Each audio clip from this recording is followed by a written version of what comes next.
They told me I could save her. They didn't tell me what to do. When she started screaming my name and didn't know who I was anymore, what do you do when your hands know exactly how to fix a body, but not how to reach a soul that's slipping into shadows? How do you stay calm when your patient stops being a case and becomes someone whose pain is louder than your training? How do you keep breathing when the person you swore to save breaks apart right in front of you and all you can do is watch? I remember the smell of citrus sanitizer. I remember her nails digging into my wrist. I remember the sound, like wet paper tearing inside her throat. She wasn't supposed to be awake. She wasn't supposed to scream. But trauma doesn't follow protocol, and neither did she. She was lying on the gurney, bare feet twitching under the paper sheet. Her hair smelled like rain. Her wrists had tape burns.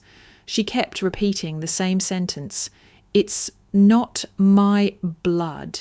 It's not my blood." But it was. I didn't know her name when they rolled her in. Just a chart. Age, 17, unconscious, multiple lacerations, suspected OD. But I do remember what broke me. Not the blood, not the convulsions, not even the moment her heart stopped twice. What broke me was the moment her eyes opened, locked on mine, and she whispered, "You let him find me." I didn't know what she meant, not that night. But that sentence became a hook in my ribs, pulling me deeper into a story I never wanted to be part of. And now I know. She wasn't just a patient. She was a message, a warning, a memory, a secret, someone buried and left in my care. I saved her body, but I failed her mind. And sometimes I wonder if she ever really wanted to be saved, because when I saw her again in the reflection of that hospital elevator door, she wasn't looking at me, she was looking through me, and in her eyes I saw something worse than death. I saw recognition. They say trauma has a smell. They're right. That night it was bleach, sharp, cold. Like the room was trying to scrub away something it didn't want to remember. I stepped into Trauma Bay 3 at 2:17 a.m. The lights were too bright, the silence was too loud, and the girl, she was too still. Just a silhouette under a crumpled blanket, one arm free, wrist purpled, fingers twitching like she was playing an invisible piano. She was beautiful in a broken kind of way, the kind of beauty that makes you ache, not because of how she looked, but because of what must have happened to make her look like that. She couldn't have been more than 17, face pale, hair damp, blood pooled in the creases of her neck. There were bruises in places that shouldn't bruise. And when the nurse reached to adjust her IV, the girl flinched so hard she nearly fell off the bed. "Easy," I said, stepping forward. "You're safe now." She turned toward me. And that's when it happened. Her lips cracked open, her throat struggled, her eyes locked onto mine, and she said with a voice like torn silk, "Doctor." Just that, one word. But it wasn't relief, it wasn't gratitude, it was accusation. Like I had been the one who hurt her, like she was trying to crawl out of her own memory. And I was the monster waiting at the end of it.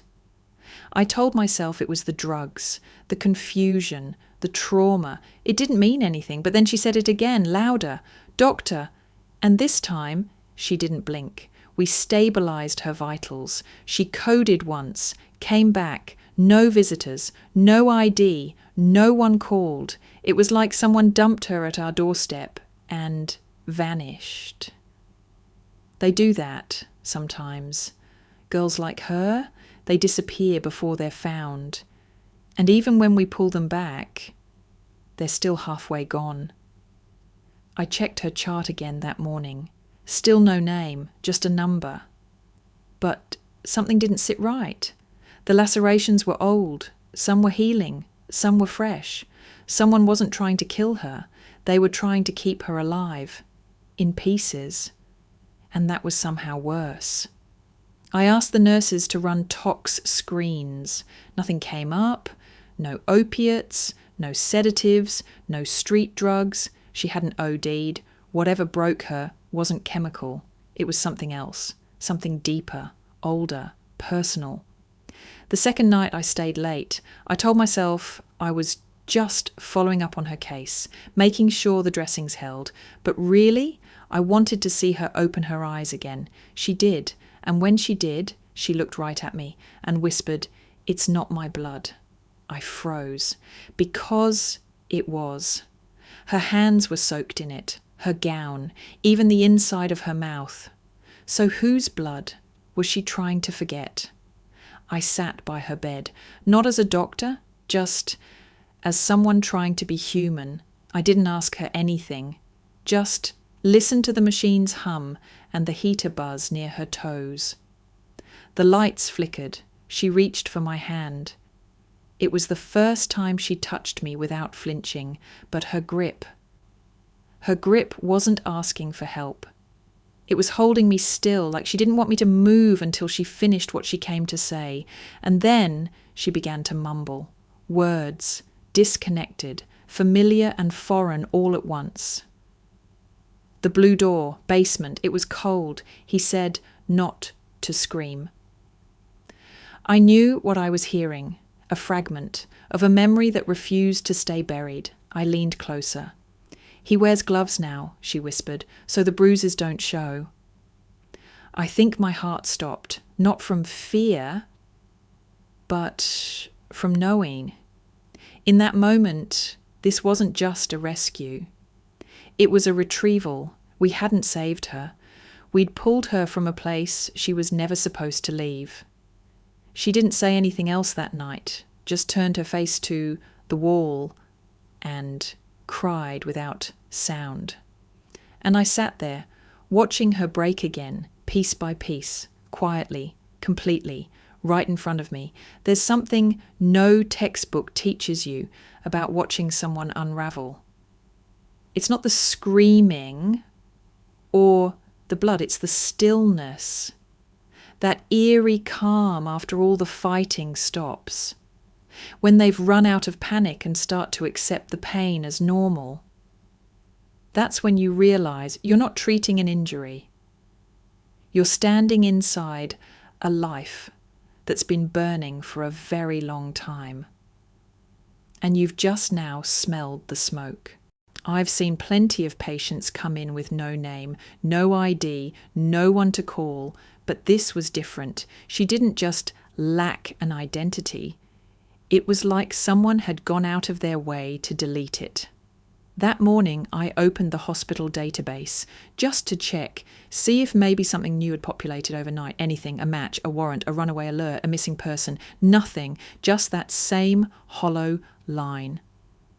Unknown female, age approximately 17. I tried her fingerprints twice. They came back blank, not inconclusive, not delayed, blank, as if she'd never existed. Except she had to. Her bruises were real, the burns on her wrists, real. The fear in her voice when she whispered, "Doctor," that wasn't something you fabricate. I called medical records. "Hey, could you cross-reference unknown female patients with trauma cases in the last 6 months?" I asked. The line clicked, then silence.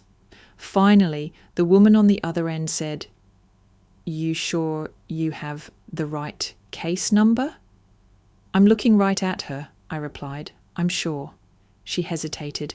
"That file doesn't exist in our system, at least, not anymore." I hung up, walked straight to records myself. Room was cold. Fluorescent lights buzzing like angry insects, smelled like paper and old toner ink. "Can I help you?" the clerk asked.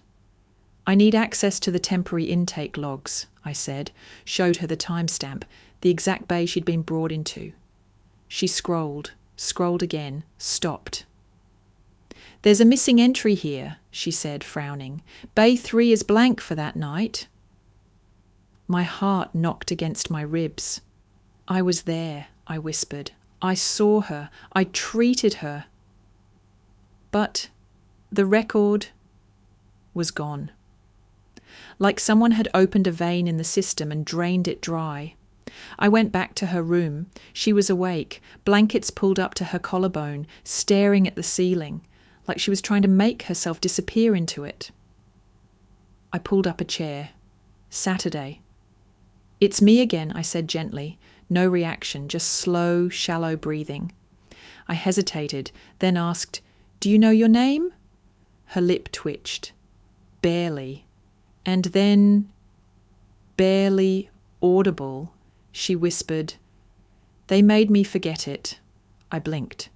Who? I asked, leaning in, careful not to startle her. She didn't answer, didn't blink, just stared at the ceiling tiles, eyes flicking side to side, like she was counting them. It's one thing to lose a person, it's another to meet someone who's been erased. There was a fracture in her voice, like she spoke in cracks, everything broken into fragments. The next thing she said was even softer. He works here. I sat still. Who works here? I asked. No answer, but her fingers dug into the side of the mattress, so hard her knuckles turned white. Her eyes darted to the door. Don't let him see me, she said. He smiles now. It was like a key turned inside me, not just fear, recognition. I stood up, closed the door, lowered my voice. What's his name? She blinked, slowly, and then said something I still don't understand. He doesn't have one. I stepped out and went straight to security. Check the incoming footage from July 6th around 2 a.m, I said. That girl, she didn't get here by magic. They pulled up the camera from Ambulance Bay 3. We watched and watched. No stretcher, no EMS, no one at all. Just a sudden glitch in the footage. Then the girl's body, already lying there at the edge of the frame. I leaned in, rewound, played it again. Same thing. Glitch, body, silence, nothing in between. What the hell is this? I whispered. Security shrugged. No idea. Cameras have been acting weird for weeks. Of course they had. I started to feel it then, the sense that something was watching us. Not someone, something, a system, a pattern, a silence with teeth. And in the middle of it, this girl, small, shaking, trying to remember a name that someone made her forget. I returned to her room just after sunset. She was asleep, twitching. I looked closer. There, on the inside of her forearm, something carved into her skin. Faint. Almost gone. 3 letters. S-A-R. I took a photo, ran it through every internal system I had access to. Nothing. But then, out of desperation, I ran it through a public missing persons database. And there, one result. S-A-R. Sarah A. Riddell.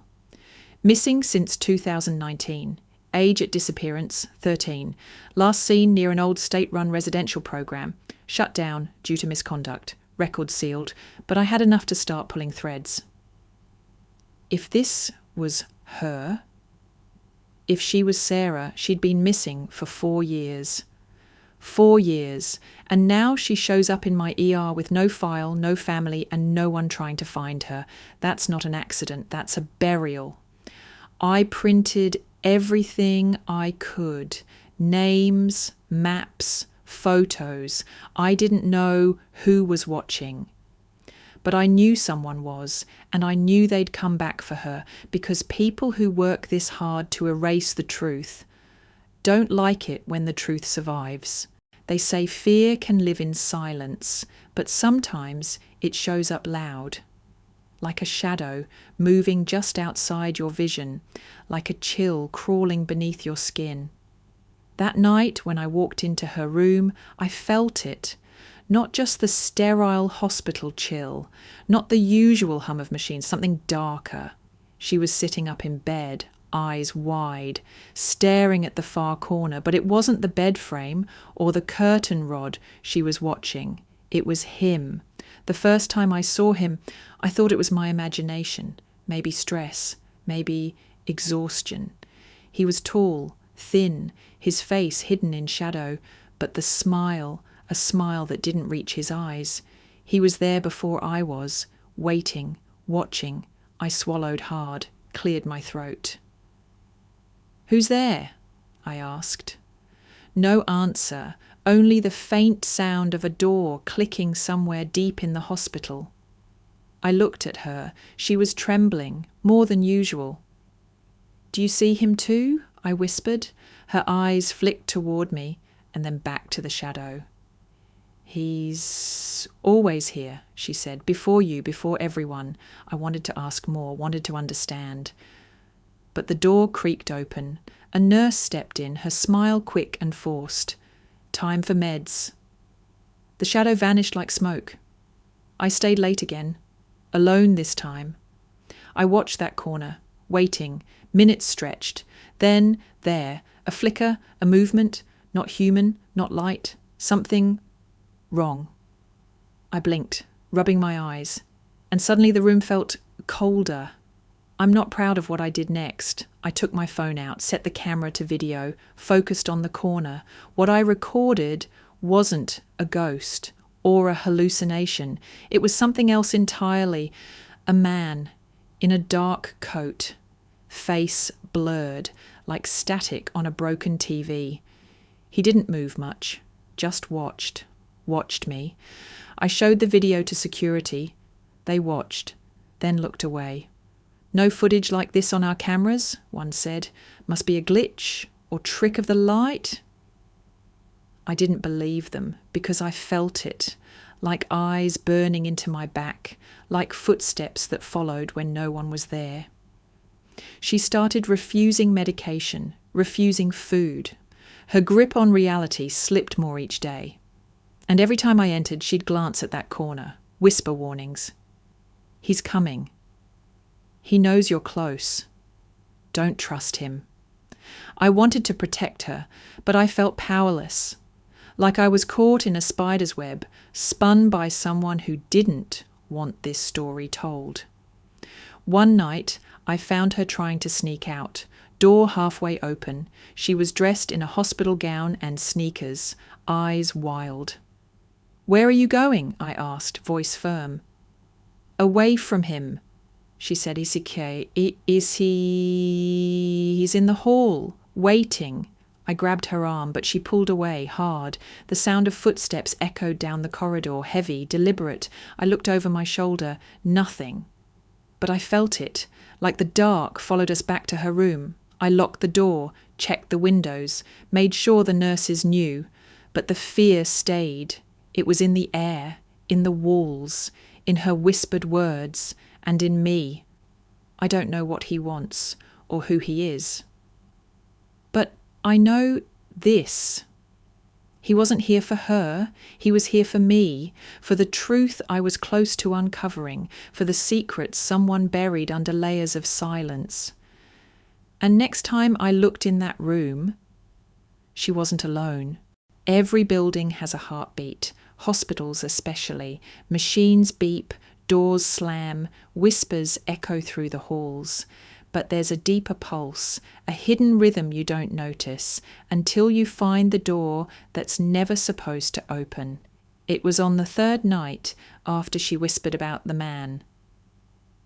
The one who wore gloves, who smiled but didn't care, who watched and waited. I caught a glimpse of him again, just at the edge of my vision. But this time he wasn't alone. There was a door, a basement door. I didn't want to believe it. Basements in hospitals aren't for patients. They're for boilers, old records, and secrets. But something about that door drew me. I smelled it first. A damp, earthy scent, like forgotten things buried too deep, mixed with a faint trace of rust and old blood. That night, I found myself standing in front of it, cold metal, rust spots, a small barred window covered in grime. I pressed my hand to the door. The paint chipped under my fingers. The hospital was silent, too silent. No beeps, no footsteps, just the sound of my own breath and the pounding of my heart. I reached for the handle and then paused, because the lock clicked, unlocked as if someone was waiting for me to come. I opened it slowly. The hinges groaned, sending a shiver through the air. Darkness spilled out like ink. I could hear dripping water. The air was thick and cold. And then the faintest sound, a soft cry. I stepped inside. My footsteps echoed on the concrete. The smell grew stronger, damp earth, mould, and something metallic. The walls were lined with pipes and peeling paint. The dim light of a single flickering bulb barely touched the shadows. And then I saw her, sitting on the cold floor, her knees hugged to her chest, eyes wide, haunted. The same girl, the broken girl. But this time she looked smaller, like the darkness was swallowing her whole. I knelt beside her. She didn't speak, just shivered. Her skin was clammy. I reached out to touch her arm. She flinched but didn't pull away. The cold from the floor seeped into her bones. I asked, "Why are you here?" "How did you get down here?" She looked up at me. Her voice was barely audible. "He brought me." "Who?" I pressed. She swallowed hard. "The man with no name." She told me about the basement, how it wasn't just a place. It was a prison, where screams were swallowed by concrete, where the air was thick with fear, where memories were buried and hope died in silence. She said he came every night, not to hurt her, but to remind her, to make sure she never forgot. He told me, "If you try to run, the basement will swallow you whole." I swallowed hard. The weight of her words settled in my chest. I knew then this wasn't just about her, it was about all the forgotten ones. The ones who vanished without a trace. I took her hand. "Tell me what you remember," I said softly. And piece by piece, she started to unravel the truth. Every building has a heartbeat, hospitals especially. Machines beep, doors slam, whispers echo through the halls. But there's a deeper pulse, a hidden rhythm you don't notice, until you find the door that's never supposed to open. It was on the third night after she whispered about the man. The one who wore gloves, who smiled but didn't care, who watched and waited. I caught a glimpse of him again, just at the edge of my vision. But this time he wasn't alone. There was a door, a basement door. I didn't want to believe it. Basements in hospitals aren't for patients. They're for boilers, old records, and secrets. But something about that door drew me. I smelled it first. A damp, earthy scent, like forgotten things buried too deep, mixed with a faint trace of rust and old blood. That night, I found myself standing in front of it, cold metal, rust spots, a small barred window covered in grime. I pressed my hand to the door. The paint chipped under my fingers. The hospital was silent, too silent. No beeps, no footsteps, just the sound of my own breath and the pounding of my heart. I reached for the handle and then paused, because the lock clicked, unlocked as if someone was waiting for me to come. I opened it slowly. The hinges groaned, sending a shiver through the air. Darkness spilled out like ink. I could hear dripping water. The air was thick and cold. And then the faintest sound, a soft cry. I stepped inside. My footsteps echoed on the concrete. The smell grew stronger, damp earth, mould, and something metallic. The walls were lined with pipes and peeling paint. The dim light of a single flickering bulb barely touched the shadows. And then I saw her, sitting on the cold floor, her knees hugged to her chest, eyes wide, haunted. The same girl, the broken girl. But this time she looked smaller, like the darkness was swallowing her whole. I knelt beside her. She didn't speak, just shivered. Her skin was clammy. I reached out to touch her arm. She flinched but didn't pull away. The cold from the floor seeped into her bones. I asked, "Why are you here?" "How did you get down here?" She looked up at me. Her voice was barely audible. "He brought me." "Who?" I pressed. She swallowed hard. "The man with no name." She told me about the basement, how it wasn't just a place. It was a prison, where screams were swallowed by concrete, where the air was thick with fear, where memories were buried and hope died in silence. She said he came every night, not to hurt her, but to remind her, to make sure she never forgot. He told me, "If you try to run, the basement will swallow you whole." I swallowed hard. The weight of her words settled in my chest. I knew then this wasn't just about her, it was about all the forgotten ones. The ones who vanished without a trace. I took her hand. "Tell me what you remember," I said softly, and piece by piece she started to unravel the truth.